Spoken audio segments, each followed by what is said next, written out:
La innovación y la inclusión. Universidad Academia de Humanismo Cristiano. Creamos futuro. Y Copeuch Inversiones, el sitio donde todos pueden invertir, presentan Al Pan Pan. En el Mostrador Podcast, debate y conversación para comenzar tu mañana. Al Pan Pan, con Mirna Schindler. Entrevistas con los actores de hoy. El Mostrador, el poder de la independencia. Hola, ¿cómo están ustedes? Muy buenos días, bienvenidos, bienvenidas a un nuevo capítulo de Al Pan Pan aquí en el mostrador.cl. Como siempre, les contamos los temas que vamos a estar conversando y aprovecho a anunciarles que en el siguiente bloque vamos a estar conversando con la subsecretaria de Gobierno, Nicole Cardot. Por supuesto, tema principal, dice, relación con la cuenta pública del presidente Gabriel Boric, este 1 de junio, donde van a estar puestos los énfasis. Anda circulando una minuta que estaría dando cuenta de algunos de los temas más importantes que estarían presentes en esta cuenta pública. Y por otro lado, vamos a estar también abordando esta situación que se ha generado en torno al acuerdo de Codelco y CQM, con la postura que han manifestado senadores oficialistas como el senador del Partido Comunista Daniel Núñez, pero también la senadora Yasna Proboste de la Democracia Cristiana, respecto a establecer restricciones a la participación de Julio Ponce Lerú cuando pueda pasar, ¿no es cierto?, ya tener una participación directa en esta compañía, digamos. Y, por cierto, también a su familia. Esta es una situación muy delicada que se ha generado porque el 31 de mayo es el plazo final para que entonces se afiance esta alianza que no ha estado exenta, insisto, de polémicas. Vamos a estar con eso también, pero ahora queremos entrar en varios temas que dicen relación con lo que está pasando en Israel, en Gaza, por lo ocurrido ayer con este campo, el día domingo más bien, en el campo de refugiados de Rafah, con una condena internacional respecto de un bombardeo que terminó con la vida de fundamentalmente mujeres y niños que estaban en este campamento, y que ha respondido el gobierno de Netanyahu señalando que fue un error. Error que por supuesto ha generado este drama que ya se suma a la crisis terrible humanitaria que se está viviendo en Gaza. Y queremos conversarlo con un ex canciller, y paso a presentar entonces al ex canciller, doctor en ciencias políticas, ex presidente y ex militante de la Democracia Cristiana, también ex senador, el abogado Ignacio Walker. Ignacio, un gusto de tenerte con nosotros nuevamente en el programa. Hola Mirna, encantado, mucho gusto pues. Eh, Primero, preguntarte lo que ha pasado este domingo en Rafah. ¿Nos lleva a una escala cualitativamente superior de este conflicto, o es una situación más de la crisis terrible, ¿no?, que está viviendo la zona? Bueno, lo que se está viviendo en Rafah, en Gaza, en esta guerra entre Israel, ¿no es cierto?, y Hamás, es una tragedia humana y una tragedia humanitaria, ¿no? Y hay de alguna manera un punto de inflexión en los hechos más recientes, en el sentido, como tú bien insinuabas, que hay una realidad cualitativamente distinta, como que ya no solo la Corte Penal Internacional ha expedido, ¿no es cierto?, órdenes de arresto que están sujetas a confirmación, por supuesto, por la sala correspondiente de la Corte, respecto de 3 dirigentes del Hamas, ¿no? Y Netanyahu y el ministro de Defensa en el caso de Israel. Y además, como si eso fuera poco, ¿no? La Corte Internacional de Justicia también ha tomado cartas en el asunto, llamando, ordenando, ¿no es cierto?, a un cese al fuego respecto de la situación que tú mencionabas de Rafah. Y la verdad Ujú. es que lo que hemos visto en este ataque confirma que lo que hay desde noviembre es una acción indiscriminada del Estado de Israel en relación a población civil en Gaza, ¿no?, que ha significado la muerte de más de 32.000 personas. Hablamos de mujeres, de niños, de adultos mayores, de población civil, lo que se suma también, por supuesto, porque siempre hay que empezar por ahí para no olvidarlo, al ataque terrorista, cobarde, indiscriminado de Hamas el 7 de octubre, que significó 1.200 personas muertas, civiles, mujeres, niños, mujeres violadas, ¿no es cierto?, 260 personas que asistían a un concierto musical, y sumado al anterior, 240 personas secuestradas y convertidas en escudos humanos ¿no es cierto?, en Gaza. Esa es la situación que estamos viviendo, una tragedia humana y humanitaria. Claro, lo que tú dices y lo que estamos tratando también de comprender es que esto también tiene que tener un límite, porque sin duda que el principal responsable parte siendo, por supuesto, Hamás con este ataque, con estos 1.500 muertos, pero resulta que hoy día tenemos 35.000 muertos por el otro lado. Y uno se pregunta, bueno, ¿cómo se protege humanitariamente a una población inocente, como son esta población que habita Gaza, que huye, y que Rafah era el último lugar donde protegerse, y termina siendo bombardeado un campamento de refugiados? Entonces, ¿dónde está el límite? ¿Quién para esta locura? ¿Tú dirías que también aquí esto demuestra que los organismos multilaterales e internacionales como la misma ONU están imposibilitados de poder ir más allá? A ver, en Gaza y en Ucrania, de alguna manera hay un fracaso de la comunidad internacional, ¿no? Una vez más, estos conflictos geopolíticos, la invasión, ¿no es cierto?, por parte de Putin en Ucrania hace un poco más de 2 años, este ataque de Hamas del 7 de octubre, respondido por esta acción indiscriminada, una acción discriminada que según la Corte Penal Internacional tiene caracteres y características de crímenes de guerra y crímenes de lesa humanidad. Y aunque el propio fiscal ha dicho que todavía no está acreditado el genocidio, no, sí hay una investigación en marcha, ¿no?, respecto del genocidio y también de la presentación que hizo Sudáfrica en la Corte Internacional de Justicia. Yo he estado siguiendo los alegatos. Es ¿Mm? realmente muy impresionante lo que allí se relata. Bueno, siempre hay que escuchar, por supuesto, a las dos partes. Hay que decir también que Israel sí tuvo derecho a defenderse del ataque de Hamas el 7 de octubre. Eso no puede discutirse, ¿no? Pero se ha ido muchísimo más allá de aquello. Y en ese sentido, lo que haga o no haga la comunidad internacional, insisto, a ver, la acción de la Corte Internacional de Justicia y la Corte Penal Internacional, que es parte del sistema internacional de derechos humanos. Chile, a propósito, fue un gran eh, adherente a la creación de la Corte Penal Internacional a fines de los años 90. Es muy importante, solo comparable tal vez a lo que fue el juez Garzón con la detención de Pinochet en Londres. ¿Te acuerdas cuando estableció la jurisdicción universal? Exacto. Jurisdicción universal en delitos de lesa humanidad, ¿no?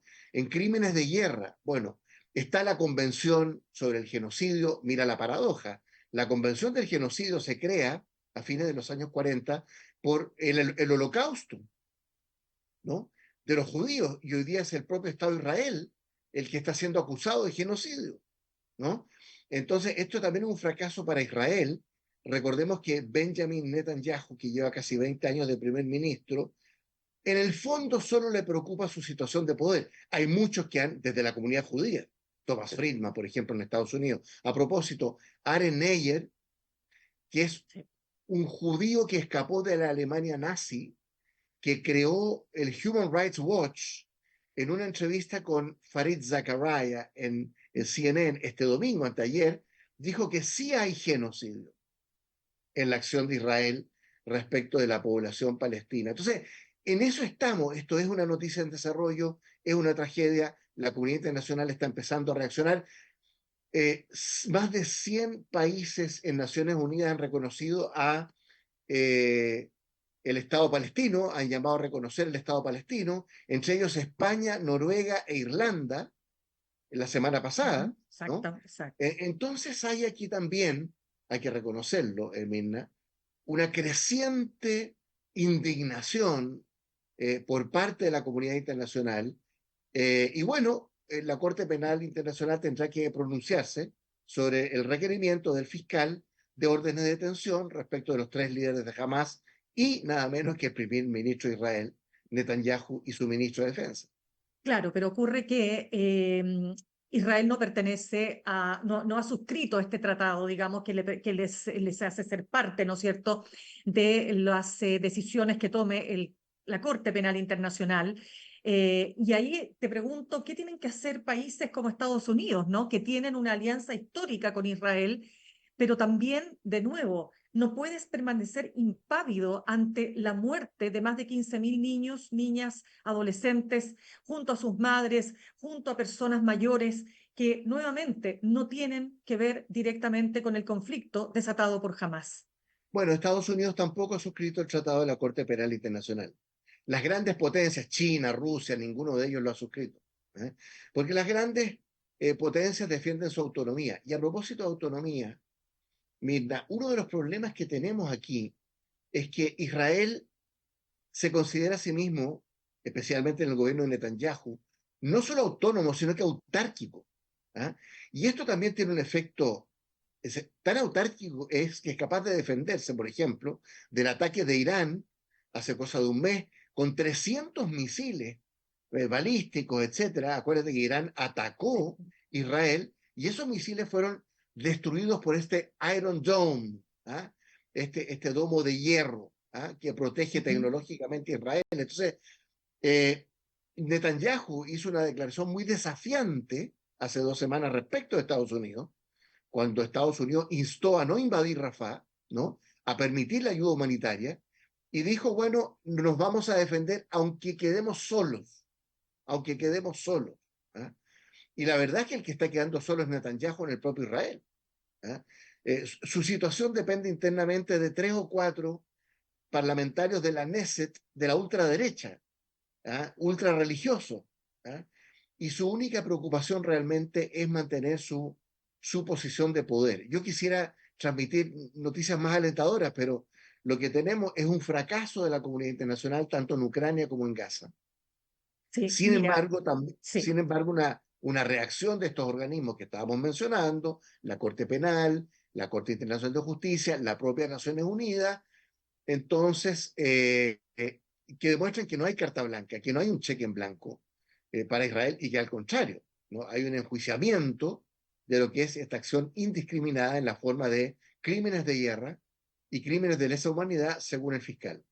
Claro, mira, solo para cerrar, porque quiero pasar a otros temas contigo, estamos conversando con el ex senador y doctor en ciencias políticas, Ignacio Walker, a propósito que tú mencionabas a Thomas Friedman. Yo leía Sí, una columna en el New York Times justo después de los atentados ocurridos, ¿no? Con el 7 de noviembre pasado, y el precisamente 7 de Thomas octubre. Friedman, Sí. perdón, claro, el 7 de octubre, y precisamente él advertía esto, él decía, cuidado con la reacción que tenga Israel, porque lo que puede terminar ocurriendo es precisamente que si esa reacción es desproporcionada, va a terminar devolviéndose o generando el efecto completamente contrario, que es lo que perseguía Israel. Pero lamentablemente, como dices tú, acá hay una situación más particular, local, personal, de Netanyahu, que va mucho más allá de los intereses incluso de su propio país. Quiero pasar entonces, Ignacio, a política interna. Sábado, este 1 de junio, el presidente Gabriel Boric entrega su tercera cuenta pública y quiero preguntarte lo primero. Tú has sido un crítico de alguna forma, ¿no es cierto?, a esta generación. Me gustaría preguntarte cómo lo ves. ¿Cómo ves a este gobierno llegando a esta cuenta pública, pero sobre todo, cómo ves al presidente Gabriel Boric? Mira, yo he sido crítico, Mirna, más que de una generación, porque tengo mucho respeto por ellos, los conozco, tengo un hijo que es parte del Frente Amplio. Yo lo que he criticado es eh, el arranque refundacional inicial de la Prueba de Dignidad del Partido Comunista y del Frente Amplio, con un programa que es para olvidar. Por suerte el presidente Boric lo olvidó, porque ahí hubo un giro. El presidente Boric, esto quiero decirlo, es un gran político. ¿En qué sentido?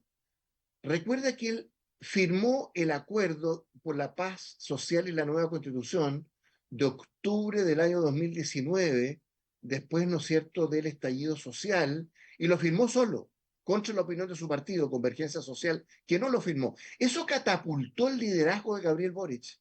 O sea, él sabe navegar contra la corriente. Segundo, hizo un giro en 180 grados entre la primera y la segunda vuelta. Abandonó completamente el programa de la Prodignidad, incorporó el socialismo democrático, le puso el timbre, Boric presidente, al programa redactado por quién?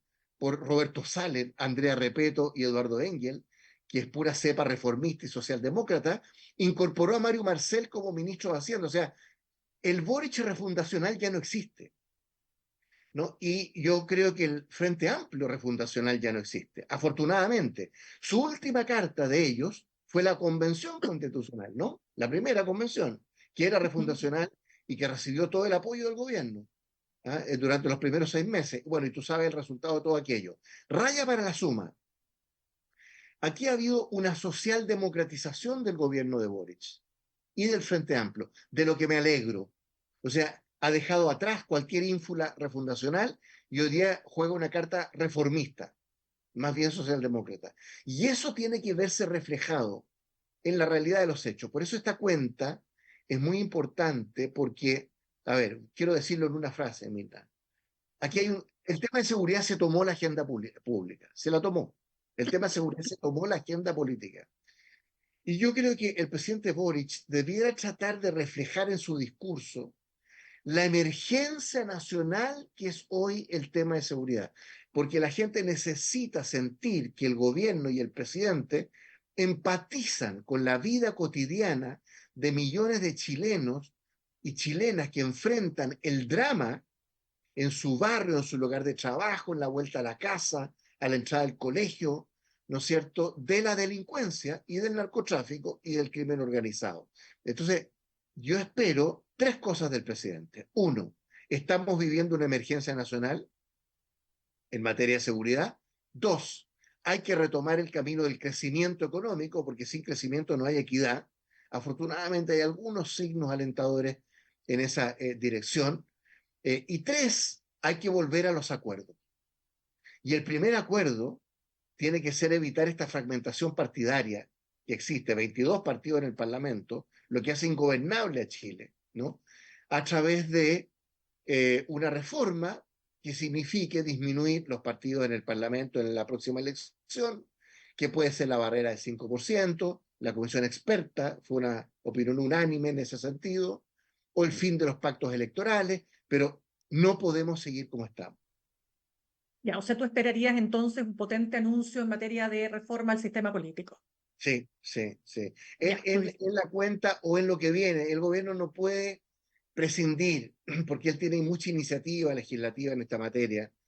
Yo sé que hay una discusión interna en la coalición, o las 2 coaliciones, o las 3 coaliciones a esta altura, porque tú sabes que uno de los problemas que tiene el presidente Boric no es solo la oposición, sino que son las disputas al interior del oficialismo, pues esa es la verdad. Estas 2 semanas hemos visto la disputa sobre el CAE, ¿no? El crédito global del Estado. Siempre hay una disputa en materia de seguridad, ¿no? Ya el presidente Boric no controla los votos al interior de su coalición. ¿Cuánto descuelgue ha habido de sectores del Partido Comunista y del Frente Amplio en materia de seguridad en distintos proyectos de ley? Muchos descuelgues, ¿no? Entonces, yo espero esas 3 cosas. Ya. Seguridad, crecimiento económico y volver a los acuerdos, porque además el tema de seguridad no tiene ninguna posibilidad de arreglarse si no hay un gran acuerdo entre gobierno y oposición. Ignacio, a ver, es que quiero entrar en varios temas que has mencionado, pero solo para cerrar el asunto, el tema del presidente, porque en estos días que pasaron, la semana pasada, ¿no es cierto?, donde el tema principal fue la ultraderecha, lo que había pasado con este encuentro en España, en el que participa Javier Milei, José Antonio Cast, pero donde José Antonio Cast se permite decir que nos gobierna un travesti político. Pero eso lo que hace es recoger lo que opina un sector del país, o la derecha, si tú quieres, no de que él ha tenido demasiadas transformaciones, entonces como que lo hacen poco creíble. Es poco creíble que el presidente haya cambiado sus posturas, como por ejemplo señalar que el perro matapaco fue un mal símbolo. A ver, primero, lo que ha hecho José Antonio Cast es absolutamente inaceptable, impresentable. Él falta gravemente, a mi juicio, a una tradición en Chile de que fuera de Chile no se critica al presidente o al gobierno.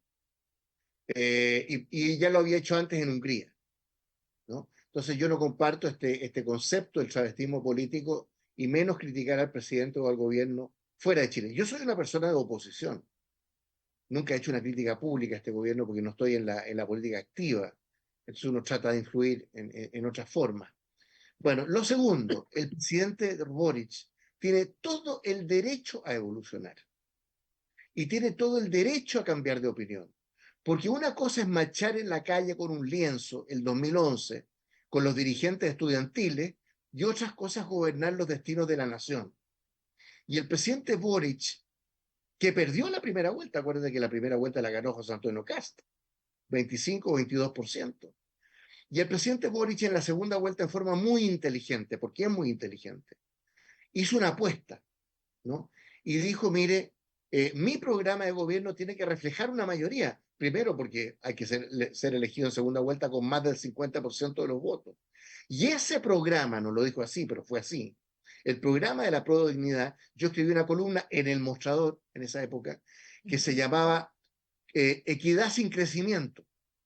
Y eso no existe. Y eso era el programa de gobierno de la Prueba de Dignidad. Equidad sin crecimiento. Y otras aberraciones como la condonación del CAE y todo lo que sabemos. Entonces, el presidente Boric hizo un giro político notable, ¿ah? Que habla bien de él, no habla mal de él, no es travestismo político.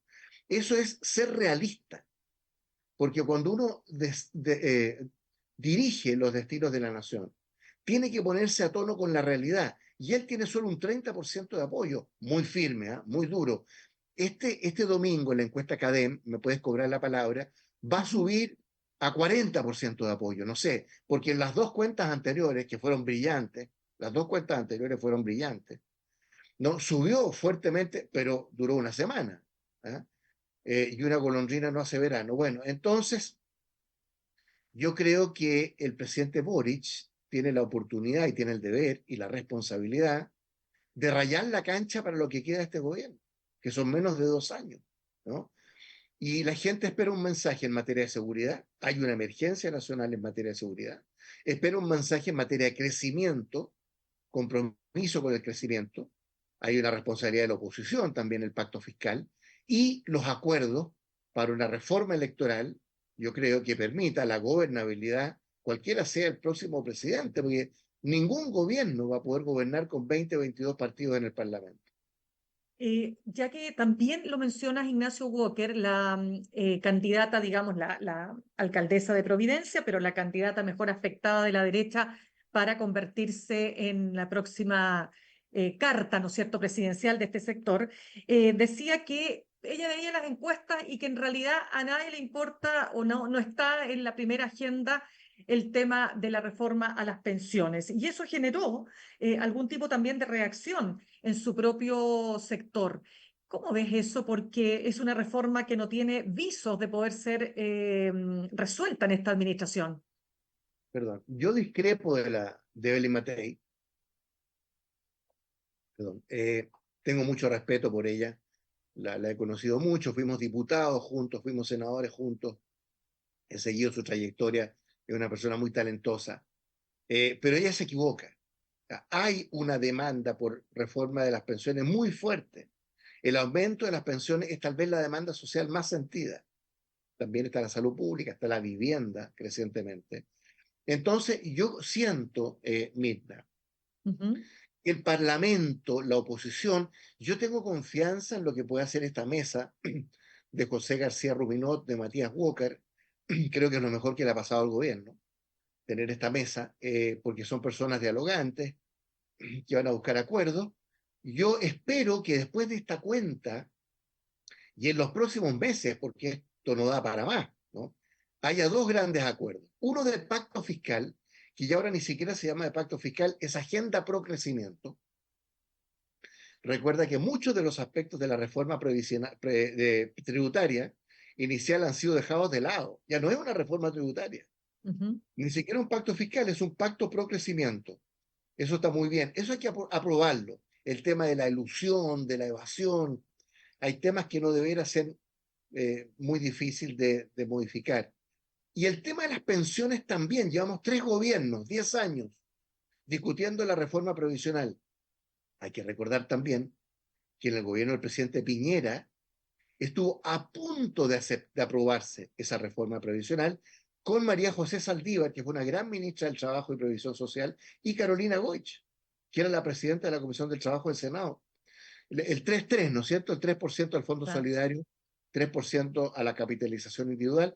¿Por qué no prosperó? Porque la izquierda de ese entonces no quiso darle crédito a Piñera, porque la izquierda de ese entonces le negó la sal y el agua al gobierno del presidente Piñera. Eso hay que decirlo con todas sus letras. O sea, imperó la mezquindad. La misma mezquindad que hay hoy día en la derecha, en el Parlamento, de negarle la sal y el agua al presidente Boric. Así no llegamos a ninguna parte, a ninguna parte. Entonces yo espero que haya un pacto fiscal o agenda o pacto pro crecimiento y que haya un acuerdo finalmente sobre las pensiones. Ya hubo un acuerdo muy importante, la PGU, muy importante, que es un corolario de lo que fue en su momento con la presidenta Bachelet en su primer gobierno, la pensión básica solidaria, el 2008. Ahí se instaló el pilar solidario. Muy interesante. Bueno, ahí estamos, ahí estamos. Claro. La derecha en general, Ignacio, la derecha en general lo que ha instalado es que la propuesta del gobierno es un sistema, es instalar un sistema de reparto, que no es verdad, porque no es que nadie está diciendo acá que lo que se quiere hacer es un sistema de reparto con ese 6% adicional. Lo que se habla es de una parte de ese 6% que pudiera ir a solidaridad, reparto como tú quieras, pero es un pilar. Y por lo tanto, aquí hay un atrincheramiento que va a ser muy difícil. Por eso te digo, y tú lo dices muy bien, ¿no es cierto? Ocurrió en el gobierno de Piñera y hoy día está ocurriendo. ¿Qué te hace pensar que eso podría cambiar? ¿Cuáles son las fuerzas que te hacen pensar que podrían Mira, dentro de la porque derecha? el Parlamento tiene que mostrar resultados. Los parlamentarios tienen elecciones el próximo año. Una actitud obstruccionista o prescindente no veo que le vaya a reeditar crédito a la derecha, a la oposición. No hay una sola derecha, una sola oposición, hay varias. Yo creo que hay gente ahí, especialmente en el Senado, que está en el ánimo de buscar un acuerdo. Yo he visto que el gobierno también se ha flexibilizado. No me gustó este spot del Eso te Ministerio iba de a Trabajo y preguntar. ¿Qué te Previsión parece a Social. ti? No me ¿No? ¿Por gustó, qué? no me gustó porque es como propaganda electoral. O sea, no, yo creo que es una estrategia muy equivocada, es contraproducente respecto de lograr un acuerdo. ¿Ah? Parece un spot de una campaña electoral, más que de la política pública. La política pública no se hace con spots mientras se transmite un proyecto. A mí me parece un error comunicacional del gobierno. Así como me ha parecido también un error comunicacional toda esta cuestión sobre el CAE en estas 2 semanas en que el gobierno también tiene responsabilidad, porque por de pronto está en su programa inicial. Entonces, yo tengo la fe del carbonero, Mirna, pero yo siento que el Parlamento tiene una presión también para mostrar resultados en algo. Está avanzando en la agenda de seguridad.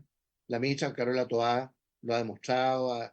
Se han aprobado más de 20 proyectos en esta materia, pero insuficientes, faltan los más importantes. Entonces, mira, las cuentas públicas en Chile tienen una historia, una tradición, son importantes, rayan la cancha. Es muy importante el tono y la música. Mira lo que te voy a decir. Más que el contenido de tal o cual iniciativa, yo creo que el tono y la música que coloque el presidente Boric en su cuenta va a ser muy importante. Él tiene que actuar con mucha humildad, reconocer que estamos en una crisis muy profunda en materia de seguridad, que llevamos 10 años estancados en materia de crecimiento, que hay una fragmentación partidaria que hace muy difícil gobernar.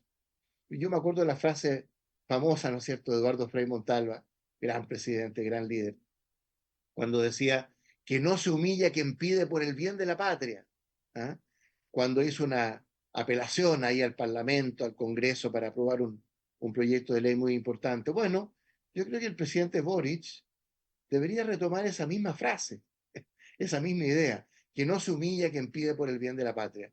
Y el presidente de la República en un sistema presidencial es símbolo de la unidad nacional. Y ahí Boric ha sido muy claro. Yo soy presidente de todos los chilenos, ha dicho, siempre y con mucha claridad. Y estoy parado sobre hombros de gigantes, ha dicho. Ha hablado de Patricio Erwin, de Ricardo Lago. En fin, entonces, que emerja el mejor Boric, este líder político que se ha ido evolucionando, mejorando, socialdemocratizando, y que apela al conjunto de la nación. Eso es lo que espero para el sábado. Yo creo que Bien. va a ir por ahí la cosa. Tengo la impresión. Eh, Ignacio Walker, el tema del CAE. Mira, conversaba ayer con el diputado del PPD, Raúl Soto, que esta era su versión, digamos, de lo que había ocurrido. Él decía que acá lo que pasó fue que este tema fue, digamos, aquí el Frente Amplio es el que presionó al gobierno para replantear y reponer este tema. Bueno, no lo sabemos si fue así, no fue así, eso es lo que él dice, y que en definitiva, él decía lo que aquí, lo que yo veo es que tenemos una centroizquierda que está de capa caída, y te lo digo las palabras textuales, que se ha dejado subordinar y domesticar por la izquierda del Frente Amplio y del PC. Y finalmente te remataba diciendo que en el Frente Amplio siguen pegados en una política testimonial, simbólica y a veces hasta infantil. Todo esto en relación al CAE. ¿Qué crees tú? Bueno, en 1990, yo fui presidente de la Comisión de Educación varios años en el Senado. En 1990, y vimos estos temas, te quiero decir, el año 90, cuando recuperamos la democracia, Mirna, había 200.000 alumnos y alumnas en el sistema de educación superior chileno. 200.000. Hoy día hay 1.200.000. Se ha multiplicado por 6 la matrícula a la educación superior. Eso se llama democratización de la educación superior, que no está reservada a 200.000, sino que 1.200.000.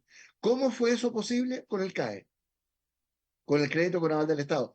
Yo soy autocrítico respecto a algunas modalidades del CAE en su momento, los intereses de mercado que parecían crédito consumo, el 6% famoso que fue fatal, las marchas del 2011, fue porque los alumnos y sus familias estaban endeudados hasta el cogote, tenían una mochila financiera. Entonces eso es una realidad, pero el CAE tuvo un efecto democratizador, de acceso. Hay cerca de 800.000 alumnos y alumnas que han podido acceder al CAE. Bueno, tú sabes que en el primer gobierno de Piñera, yo era presidente de la democracia cristiana, logramos un acuerdo histórico, pues, bajar de 6 a 2%. ¿Tú sabes cuánto pagan hoy día el 48% de los deudores CAE, Mirna? Pagan una UF al mes. ¿Cuánto es eso? 37.000 pesos. Claro, Y el 37, 38. 78% de los deudores CAE, de los deudas exigibles, el 78% pagan máximo 2 UFs al mes. Entonces hay que ser realista porque hay otras prioridades, pues. Está la salud pública, están las pensiones, está la seguridad, todo lo cual requiere recursos. Ahora, sobre el comentario del diputado Raúl Soto del PPD, a quien yo respeto mucho, yo creo que tienen parte razón, pues. El Partido Comunista, el Frente Amplio, no solo presiona sobre su gobierno, ¿ya? Se desentiende de muchos de los proyectos de ley, incluso no dando sus votos. En estos días los parlamentarios del Partido Comunista han defendido la condonación del CAE públicamente. Entonces ponen al gobierno, su gobierno, en una situación muy, muy difícil. Bueno, el gobierno se enredó comunicacionalmente en este tema. En septiembre recién vamos a conocer en qué consiste este proyecto. Pero entonces uno queda como en ascuas, ¿no es cierto? ¿Y qué estamos en mayo, pues? ¿Qué hacemos de aquí a septiembre? Junio, julio, agosto, septiembre. 4 meses, esperando que el gobierno defina los términos. Está mal planteado. Este es un debate mal planteado.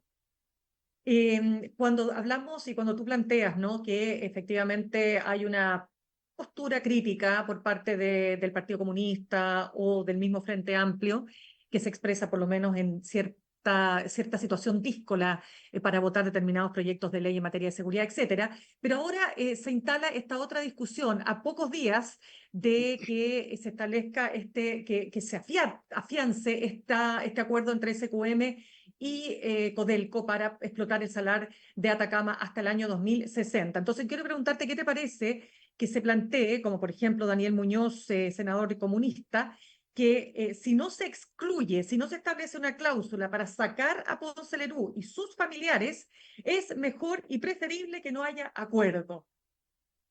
Bueno, el senador Daniel Núñez contra su gobierno. Eso, así se llama la película. El senador Daniel Núñez del Partido Comunista contra el gobierno del presidente Boric.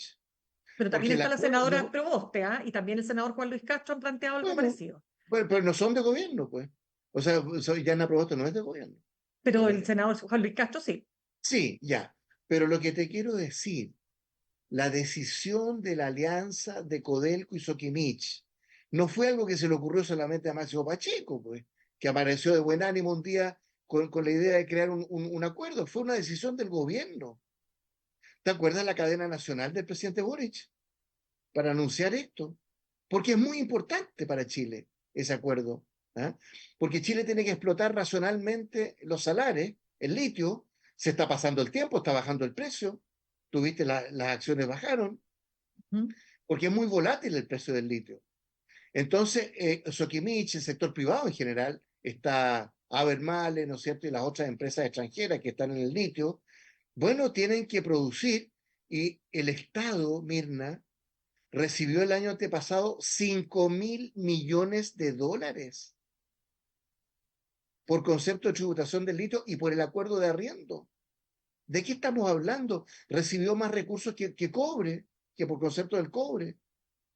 Entonces, hay un problema con Tanque, ¿no es cierto?, la empresa china ahí, Sí. porque es socio. Pero yo defiendo el acuerdo Codelco-Soquimich. Yo defiendo la decisión del presidente Boric, ¿no es cierto?, de ir adelante con ese tema. Y el país tendrá que tomar nota. El senador Daniel Núñez, parlamentarios del PC y el Frente Amplio están en contra de esto. Y lo dicen públicamente. Mira, yo fui parte del segundo gobierno de la presidenta Bachelet, yo era presidente de la Democracia Cristiana, era senador. Recuerda que el Partido Comunista, Mirna, el año 2015, cuando la presidenta Bachelet hace un cambio de gobierno y, ¿no es cierto?, incorpora a Jorge Burgos y Rodrigo Valdés, el Partido Comunista se reunió en su 25º Congreso, el 2015, para discutir si seguían o no en el gobierno. Llevábamos 15 meses y tuvimos que hacer una reunión ahí en la sede del Banco Estado en San Miguel. ¿Te acuerdas del realismo sin renuncia? El famoso realismo ¿Cómo sin olvidarlo? renuncia. Para dejar tranquilo al Partido Comunista. Entonces, este es un déjà vu, como se dice. Esta historia la hemos visto antes. Aparece. Pobre presidente Boric. Yo solidarizo con él. Eh, para ir cerrando, Ignacio Walker, ¿tú ves realmente posible, como lo soñaba o lo pretendía el presidente Piñera, esta alianza que vaya de demócratas amarillos hasta republicanos? La candidata o alcaldesa Evelyn Matei decía que no está el tiempo para aquello, no veía, al menos ahora, la posibilidad de que eso se pueda materializar. ¿Tú cómo lo ves? Bueno, así como hay una tensión en el oficialismo, y en sus dos o tres alianzas o coaliciones, también hay tensiones en la derecha, en la oposición, ¿no? El Partido Republicano y Chile Vamos son como el agua y el aceite. Mira, Chile Vamos, yo creo, aprendió una lección en la segunda Consejo Constituyente o Constitucional, ¿no? Aprendió la lección de que no puede ser una fuerza subordinada al Partido Republicano, pues. Si el segundo proyecto constitucional, que por suerte fracasó, yo voté rechazo en el primero y voté en contra del segundo, ¿ah? Fue obra del Partido Republicano, de José Antonio Cast, que tenía 22 de 50 miembros, el 40% del Consejo, elegidos democráticamente, todo lo que quiera. Y el Partido Republicano le imprimió su sello a ese proyecto, que fue una propuesta ultraconservadora que nos retrotraía al espíritu de la Constitución del 80. Y Chile Vamos no se la pudo con el Partido Republicano. Concurrió con sus 11 consejeros a aprobar y sus partidos llamaron públicamente a votar a favor. Entonces se desperfiló Chile Vamos con el Partido Republicano en el segundo Consejo Constitucional. Y yo creo que ellos sienten que puede ocurrir lo mismo ahora. Y amarillos y demócratas, bueno, a mí me cuesta hablar, tú sabes, porque la democracia cristiana fue el partido de toda mi vida. Sí. Yo deseo que le vaya bien, pero mira lo que ha ocurrido con mi partido. Y para terminar nomás, pero la democracia cristiana como tal, aliada, ¿no es cierto?, de los 10 partidos de izquierda, del oficialismo, ¿no?, incluido el PC y el Frente Amplio. Y amarillos y demócratas, la gran mayoría de los cuales son ex-demócratas cristianos, aliados con la derecha. Entonces, Raúl Soto tiene razón en una cosa. El espacio de la centroizquierda, está quedando vacío. Es un nicho vacío. Es un casillero vacío. Hoy día no existe la centroizquierda. Y el Y el acuerdo electoral del Partido Socialista de mayo del año pasado, con el Partido Comunista y el Frente Amplio, ¿te acuerdas? En mayo del año pasado, que dejó a la deriva al PPD de Natalia Pergentile, que dejó a la deriva al Partido Radical. ¿Y para qué decir la democracia cristiana? Entonces, la centroizquierda hoy día no existe. Ese es un drama para el país. Yo soy concertacionista, así que lo digo con mucha pena. Claro, o sea, definitivamente entonces no ves posibilidades ni siquiera de que se pueda Muy articular o difícil. rearticular una centroizquierda Lo veo muy, potente. bueno, en la centroizquierda y en el caso de la derecha que tú preguntabas, muy difícil una alianza del Partido Republicano, Chile Vamos, con sus 3 partidos, y amarillos y demócratas. Lo veo muy difícil. Ya, pues Ignacio Walker, abogado, doctor en ciencias políticas, expresidente y exmilitante de la democracia cristiana, ex canciller y ex senador. Muchas gracias por haber estado con Puros ex. nosotros. Pero oye, pero es que son pergaminos importantes a la hora de Pero hoy conversar día estoy en la estos grandes academia, temas. en la Universidad Católica de Valparaíso y en la Ah, Universidad Católica de buenísimo. Chile. Estoy en Excelente. modo académico. Pero muy bien, pues. Pero la experiencia que está detrás de esos cargos Sí, es por supuesto. precisamente aquella que nos ha motivado de conversar contigo esta mañana. Muchísimas gracias por tus aportes. Gracias a ti, Mirna. Buenos Que estés días. muy bien. Gracias. Saludamos a nuestros auspiciadores, Universidad Academia de Humanismo Cristiano, porque ha llegado el tiempo de cumplir tus sueños, de construir tu futuro, de aprender para transformar. Universidad Academia de Humanismo Cristiano, acreditada y adscrita a gratuidad. Y ahorrar cotidianamente se puede y de forma organizada, rápida y online con Ahorrando, la nueva funcionalidad de tu app Copeuch, en donde puedes programar ahorros de manera fácil y entretenida, eligiendo tus propias reglas y metas. Haz que el ahorro sea parte de tu vida con Ahorrando de Copeuch. Más información en copeuch.cl. Nos vamos al corte y al regreso vamos a estar conversando con la subsecretaria de Gobierno, de Comunicaciones también. Vamos a estar conversando con Nicole Cardoch. Ya volvemos. En instantes, una nueva entrevista en Al Pan Pan con Mirna Schindler por El Mostrador Podcast, el poder de la transparencia.